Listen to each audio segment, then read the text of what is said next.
Welcome back to the Relaxing Ghost channel here on YouTube. Today we have our AEW Fyter Fest 2019 review, results, recap. Before we get into it and down to business, guys, take some time, subscribe. If you're new to the channel, be sure to comment down below if you're a new subscriber. Let me know your thoughts on this show overall, guys. Let me know your rating for it out of 10. Or if you'd prefer a letter grade, what would you give it? A, B, C, D. So we had 9 matches last night. It feels so weird to have a pay-per-view Saturday night, wake up Sunday morning, and you're like, wow, that it just feels so good. um I mean, there's some WWE shows I just dread watching because I know I got to get up Monday morning, and things like that. Overall, I would say this was a solid show, well executed. There was some, production errors, but those are the small things that don't really matter at this point. They're still finding their groove. They're working the kinks out with a lot of these shows throughout the summer. Um, so they had a pre-show here, and before we get into it, this show did stream live, free on Bleacher Report Live. So I know a lot of people did pay the $9.99 US to watch it on Fight TV. Feel sorry for you guys, but go to BR Live next time. I already signed up, made an account, and I believe it's already archived, so you could watch the show for free as many times as you want.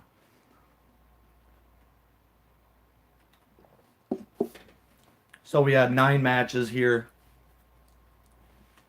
and 3 matches on the pre-show, which was decent.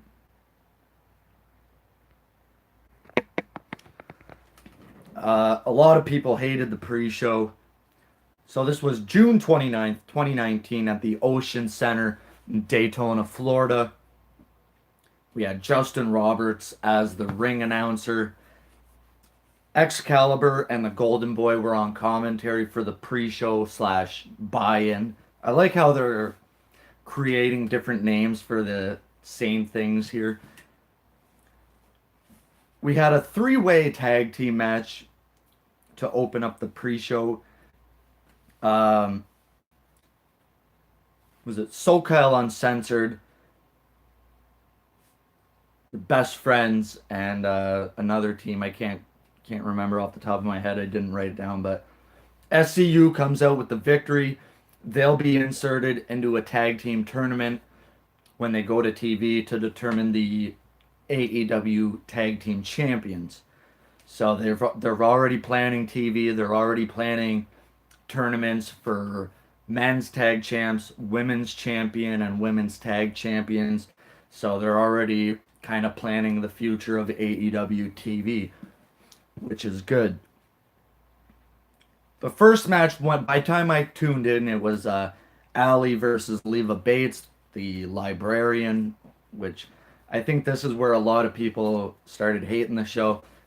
I did not hate this match. I actually enjoyed it quite a bit for what it was.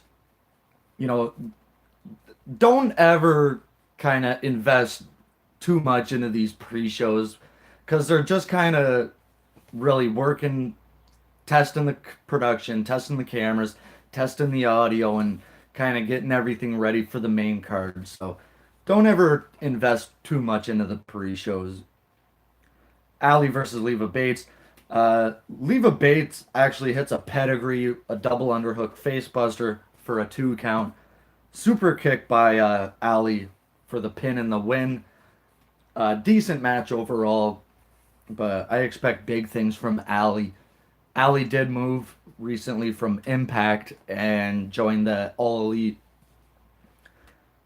Final match on the pre-show was Michael Nakazawa versus Alex Jabali, who is the CEO of CEO. Honestly, I have no idea who this guy is. I have no idea about CEO. So for me, this was like a bad gimmick match, gone horribly wrong. Jabali, not a trained wrestler. Well, he's trained, very minimal. They had a kiddie pool by the staging area and things like that, which Jabali slammed Nakazawa into. Nog hit a spear through the ropes into a table. Both men went down. They pull out a bag of Legos, and Nakazawa gets slammed on that. He ends up winning uh, with a dive off the top, getting the 3 count. This match sucked. Horrible match overall. JR makes his entrance here, and we're getting ready for the main card. We had JR, Excalibur, and Golden Boy, a 3-man team once again.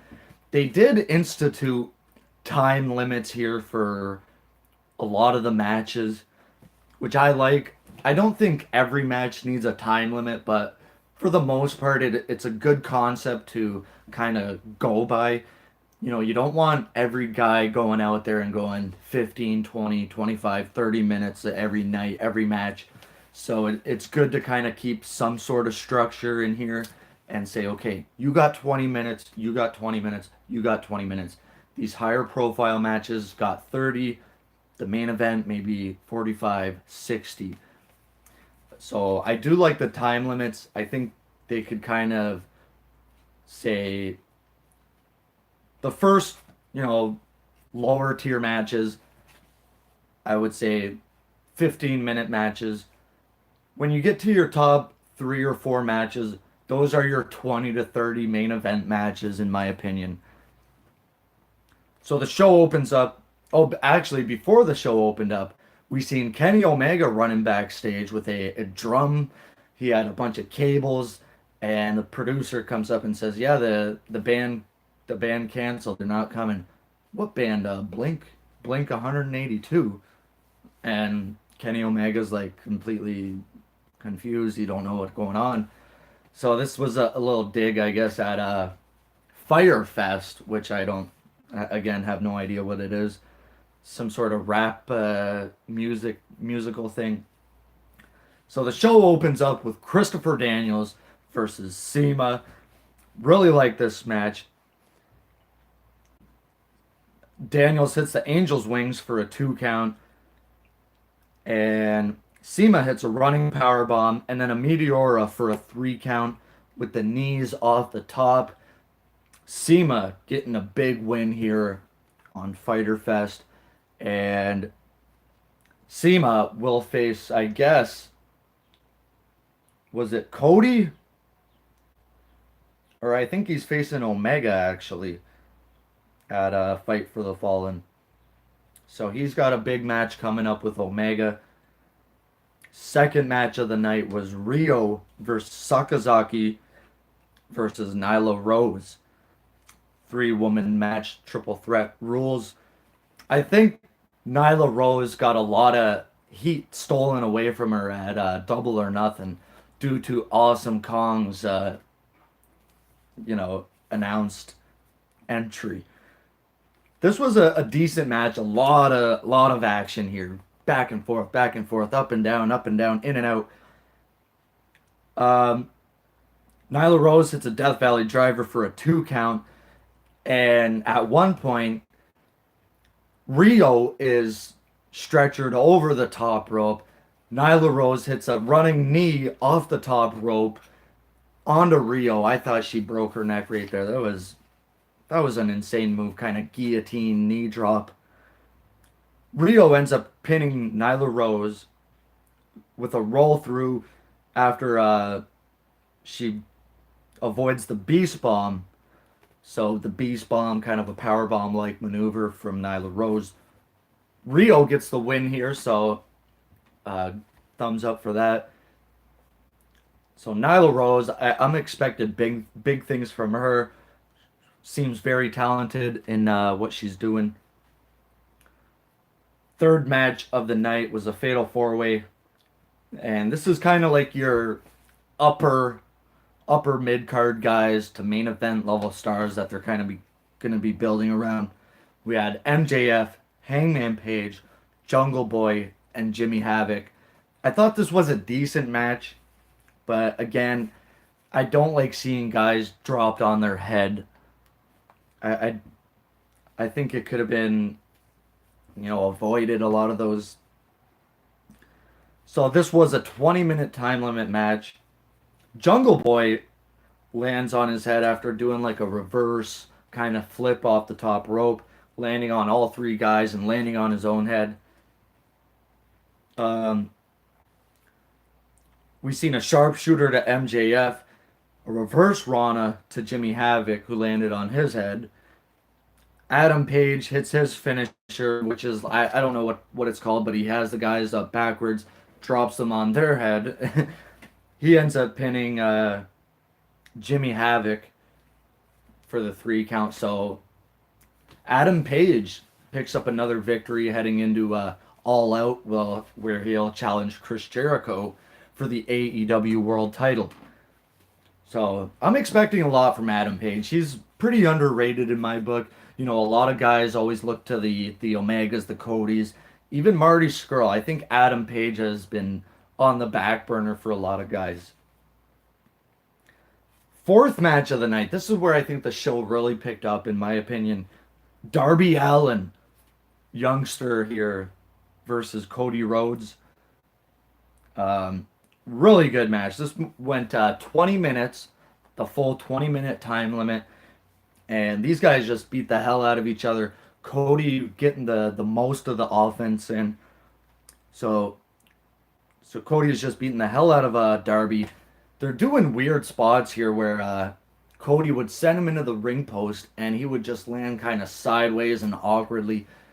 John Moxley did an interview recently where he said Darby Allin has that it factor where he's kind of like the unorthodox Jeff Hardy. He's gonna sell a lot of T-shirts to a lot of women.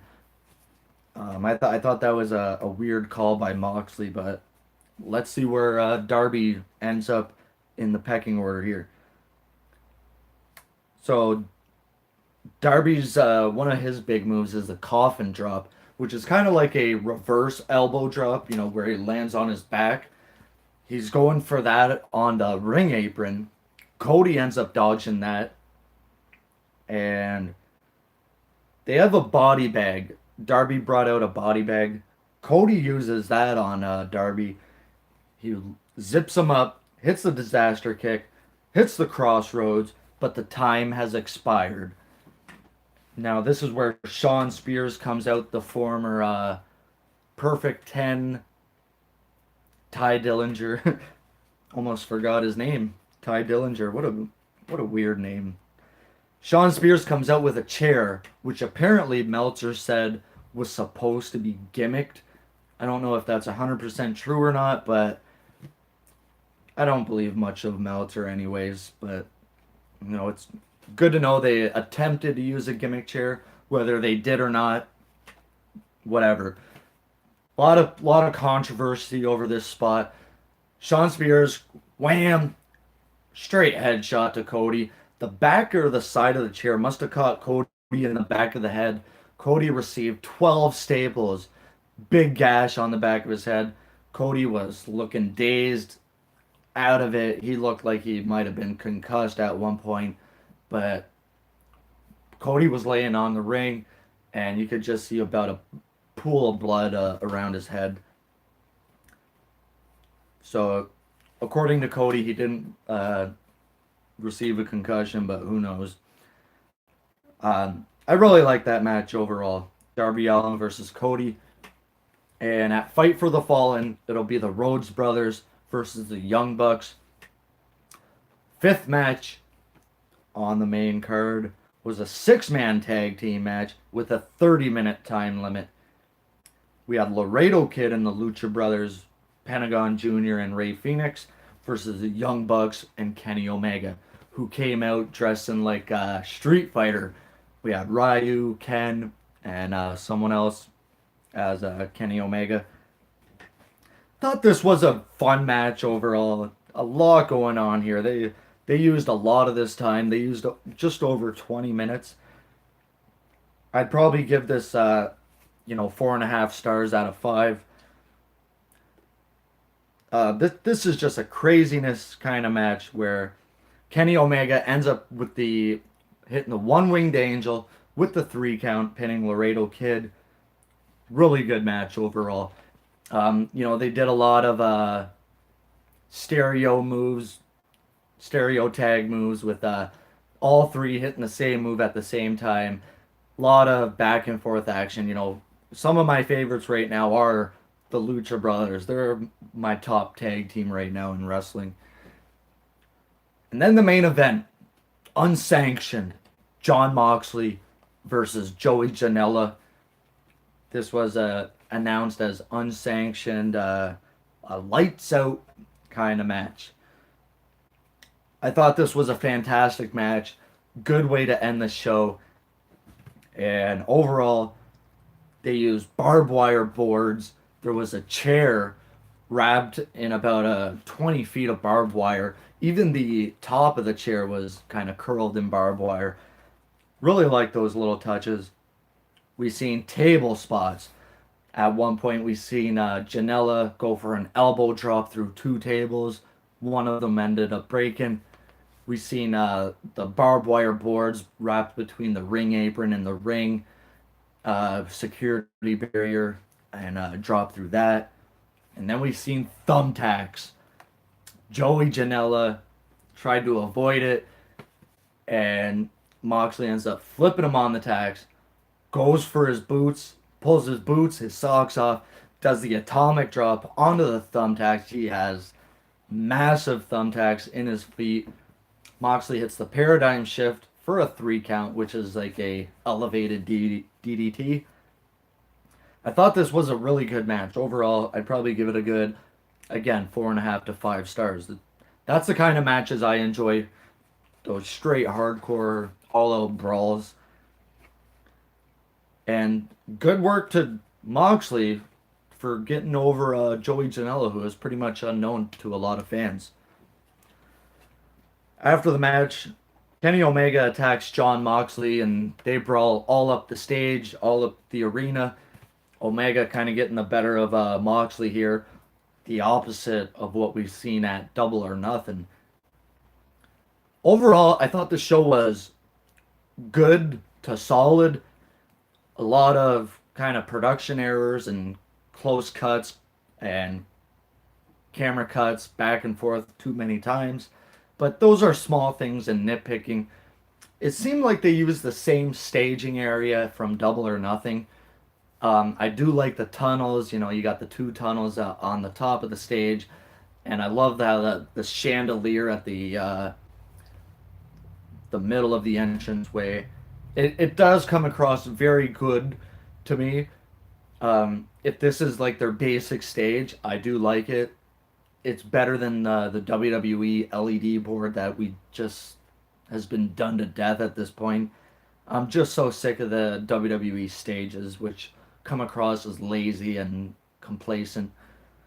Overall, I think that I'd give this show a 7 out of 10, to be fair. At some points, I just found myself uninterested or kind of zoning out at times. But similar to Double or Nothing, by the time we got to those top 2 or 3 matches, I was fully invested. I was 100% invested. So those last 2 matches were incredible.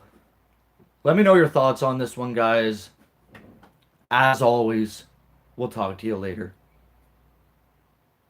Peace.